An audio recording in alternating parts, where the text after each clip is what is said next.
7 दिवस ही रेमेडी मी माझ्या केसांवरती वापरून बघितली आणि त्यानंतर माझी केस गळती पूर्णपणे बंद झाली।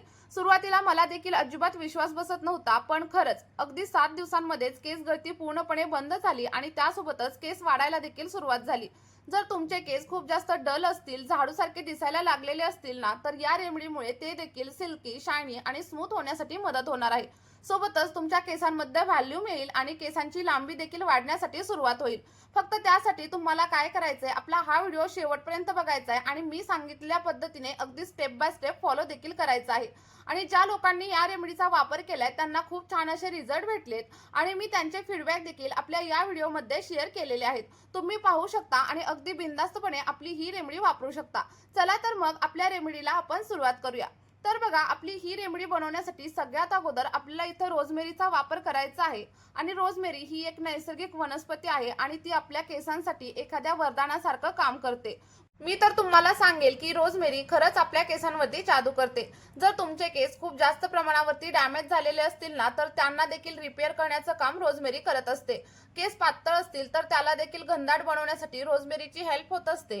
आणि ज्या लोकांना टक्कल वगैरे पडण्याची समस्या जाणवत असेल ना, तर त्यांनी रोजमेरी वॉटर एकदा केसांवरती नक्की वापरून बघा, तुम्हाला अगदी 100% फायदा होईल। आणि त्यानंतर तुम्ही व्हिडिओच्या कमेंट बॉक्समध्ये येऊन मला थँक्यू बोलल्याशिवाय अजिबात राहणार नाही।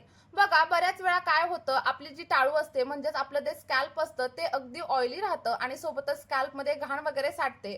पण जेव्हा आपण रोजमेरी स्प्रेचा वापर आपल्या केसांवरती करतो तेव्हा आपलं स्कॅल्प स्वच्छ होण्यासाठी मदत होते आणि त्यासोबतच जर स्कॅल्प ऑइली वगैरे असेल ना, तर ऑइल देखील कंट्रोलमध्ये राहण्यासाठी मदत होत असते। बघा, ज्या लोकांना वयाच्या अगोदरच टक्कल वगैरे पडलेलं असेल ना, तर त्यांनी आजपासूनच रोजमेरी वॉटरचा वापर करायला सुरुवात करा।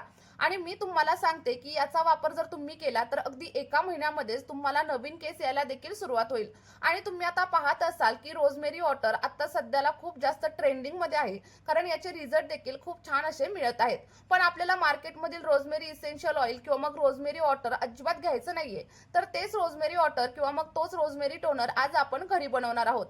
पण आता तुम्हाला एक प्रश्न पडला असेल की आम्ही रोजमेरी नक्की कुठून घेऊ? तर तुम्ही एखाद्या आयुर्वेदिक शॉपमधून रोजमेरी विकत घेऊ शकता आणि जर का तुम्हाला मिळत नसेल तर डिस्क्रिप्शन बॉक्समध्ये मी तुम्हाला सगळ्या गोष्टींच्या लिंक प्रोव्हाइड करते, तुम्ही तिथून देखील नक्कीच परचेस करू शकता। त्यानंतर बघा, हे रोजमेरीचं टोनर बनवण्यासाठी सगळ्यात पहिल्यांदा आपल्याला एका स्टीलच्या भांड्यामध्ये साधारणतः 1 ग्लास एवढं फिल्टर केलेलं पाणी घ्यायचं आहे। आणि जर तुमच्याकडे फिल्टर केलेलं पाणी नसेल तर तुम्ही साध्या पाण्याचा वापर देखील नक्कीच करू शकता। आता त्यामध्ये साधारणतः 2 ते 3 चमचे एवढ्या रोजमेरी आपल्याला ऍड करायची आहे। बघा, इथे मी ड्राय रोजमेरीचा वापर केलाय। जर तुमच्याकडे रोजमेरीचं प्लांट वगैरे असेल ना, तर तुम्ही ताज्या रोजमेरीचा वापर देखील इथं नक्कीच करू शकता, कारण यामुळे तुमच्या केसांवरती तुम्हाला अप्रतिम असे रिझल्ट पाहायला मिळणार आहेत।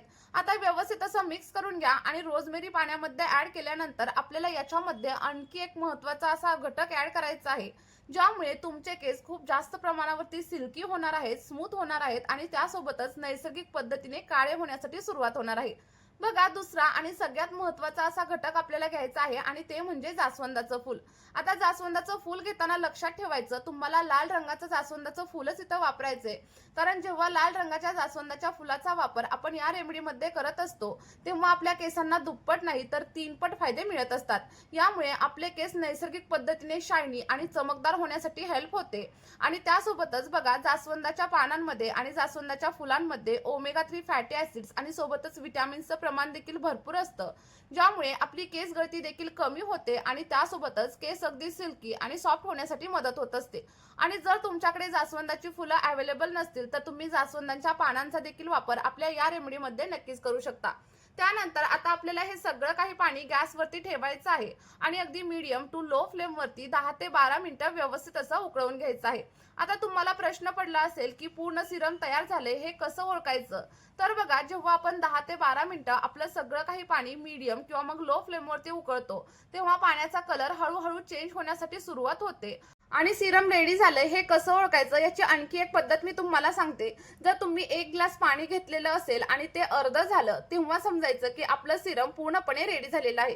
पण पाणी अर्ध करण्यासाठी तुम्हाला गॅसची फ्लेम हाय वगैरे अजिबात ठेवायची नाहीये. एकतर गॅसची फ्लेम मीडियम ठेवा किंवा मग एकतर लो ठेवा आणि त्यानंतर 10 ते 12 मिनिटं उकळून घ्या. तुमचं सिरम अगदी परफेक्ट पद्धतीने इथं रेडी होईल आणि आपलं हे सिरम पूर्णपणे नैसर्गिक आहे, कारण आपण याच्यामध्ये कोणत्याही प्रकारचा केमिकलचा वापर वगैरे अजिबात केलेला नाहीये.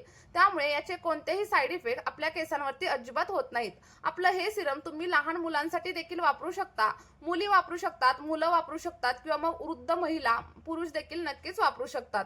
आणि ज्या लोकांनी मी सांगितलेल्या पद्धतीने हे सिरम त्यांच्या केसांवरती वापरून पाहिले, त्यांना अगदी 1 ते 1.5 महिन्यांमध्येच त्यांच्या केसांवरती अप्रतिम असे बदल देखील जाणवायला लागलेले आहेत. आणि तुम्हाला देखील असेच रिझल्ट हवे असतील तर तुम्हाला काय करायचंय, हा व्हिडिओ शेवटपर्यंत पाहायचा आहे आणि मी सांगितलेल्या पद्धतीने स्टेप बाय स्टेप फॉलो देखील करायचा आहे. त्यासोबतच तुम्ही आपला हा व्हिडिओ कोणत्या गावामधून किंवा मग कोणत्या शहरामधून पाहताय कमेंटमध्ये सांगायला अजिबात विसरू नका. बघा, साधारणतः 10 ते 12 मिनिटं झाल्याच्या नंतर आपल्याला गॅसची फ्लेम पूर्णपणे बंद करायची आहे आणि इथं तुम्ही बघू शकता आपलं जे काही सिरम आहे ना ते अगदी रेडी झालेलं आहे आणि त्याचा कलर देखील तुम्ही बघू शकता किती जास्त प्रमाणात डार्क झालेला आहे. आणि या लेवलला तुम्हाला गॅसची फ्लेम बंद करायची. गॅस बंद केल्याच्या नंतर सिरम थंड होण्यासाठी ठेवून द्या किंवा मग तुम्ही गरम असताना देखील सिरम गाळून घेऊ शकता. फक्त मी तुम्हाला इथं एकच गोष्ट सांगेल की सिरम पूर्णपणे थंड झाल्यानंतर तुम्हाला केसांवरती अप्लाय करायचंय, कारण जेव्हा आपण गरम गोष्टींचा वापर आपल्या केसांवरती करत असतो तेव्हा आपली केस गळती आणखी जास्त प्रमाणामध्ये वाढू शकते आणि त्यासोबतच तुमचे केस आणखी जास्त प्रमाणावरती ड्राय होऊ शकतात आणि फ्रिझी देखील नक्कीच होऊ शकतात. बघा, इथे मी एका स्वच्छ अशा बाउल मध्ये आपलं सगळं काही सिरम गरम असतानाच गाळून घेतेय आणि त्यानंतर मी सिरम पूर्णपणे थंड करणार आहे आणि मगच केसांवरती अप्लाय करणार आहे.